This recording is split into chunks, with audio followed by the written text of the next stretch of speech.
भारत और चीन के बीच कल मेजर जनरल स्तर की बातचीत हुई। भारत की कोशिश थी कि एलएसी पर जो हालात बन गए हैं उन्हें सामान्य बनाया जाए। इसके लिए जरूरी है कि चीन अप्रैल 2020 वाली स्थिति में अपने जवानों को बुला ले। बातचीत से पहले यह भी कहा जा रहा था कि चीन सिर्फ समय काट रहा है, बातचीत का कोई परिणाम नहीं निकलेगा, और वैसा हुआ भी। दूसरी ओर पूर्व सीएजी राजीव महर्षि ने एक चौंकाने वाला खुलासा कर सरकार के दावों पर कई सवाल खड़े कर दिए हैं। तो क्या है खुलासा और क्या चल रहा है भारत चीन के बीच, देखिए हमारी इस खास रिपोर्ट में।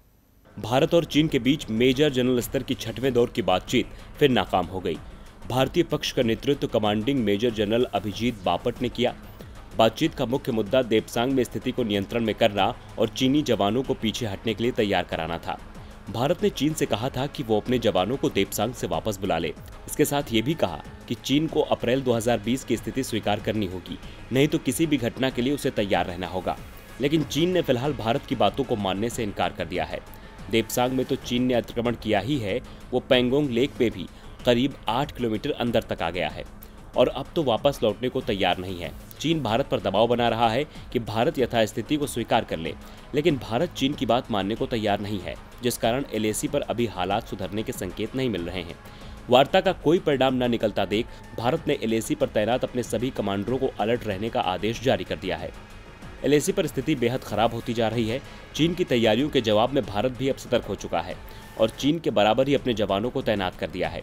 जवानों की जरूरत का हर साजो सामान एलएसी के करीब पहुंचा दिया गया है। लड़ाई शुरू हो तो जवानों को किसी भी चीज की कमी महसूस ना हो।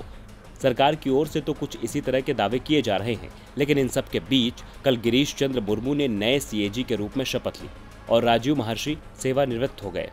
लेकिन आज राजीव महर्षि ने एक चौंकाने वाला खुलासा किया है। उन्होंने कहा, देश में सेना के पास गोला बारूद की बेहद कमी है।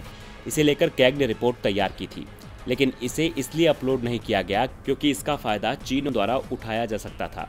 इस समय एलएसी और एलओसी दोनों ही जगह तनाव बना हुआ है।